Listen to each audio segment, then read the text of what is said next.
Thanks, Kent. Welcome to Family in Focus. We're here today with our family life educator, Trafford Fisher. Thank you, Monica. Trafford, I have a sad story. I know this couple, they've been married for 30 great years, but he recently, through no choice of his own, was hit with schizophrenia. It must be just so hard as a wife or even a husband to be dealing with this in your relationship. Dealing with mental illness or long-term chronic illness in a relationship is probably one of the really up there challenges for a couple. You know, it moves them from being in this fabulous place to not such a good place. Incredibly demanding on the relationship, changes so many things. There's a lot of guilt. One of the real issues for a couple is that it changes the normal. Yeah. It's now moved from this was what it was like, and you'll hear a lot of partners say, I just want him back to how he was. You know, I just want him back. He may never be back there where he was.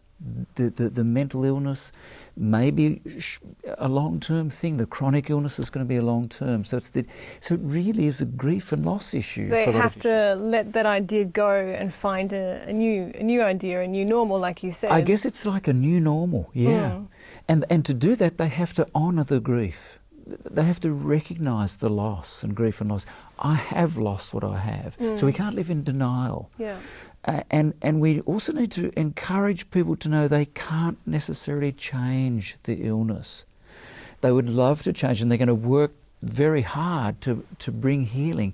But some things they can't change, and it's recognising I can't change him or her. I would love to, but I can't. They can't necessarily change it, but their marriage can survive it, surely. Sure they can. I think, sure they can, and many do. And I think that some keys, Monica, is to don't isolate. The natural feeling is, oh, this is embarrassing, or this is too hard to work, and it is hard work. So the temptation is to isolate, but you've got to fight that and say, no, I choose to connect.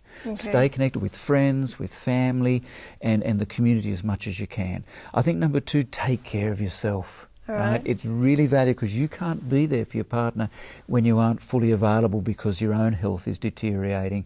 So that means emotionally, physically and spiritually we need to stay restored. We've got to find a support network, a common interest group, people who deal with the similar issues, or people with those. Find some support. Strengthen your heart, strengthen yourself physically and emotionally, and just take that support journey. So you build a new normal. This is now what normal is going to look like. Thank you so much for your wonderful advice, Trafford. Thank you. Thanks for watching, and we'll be right back after the break.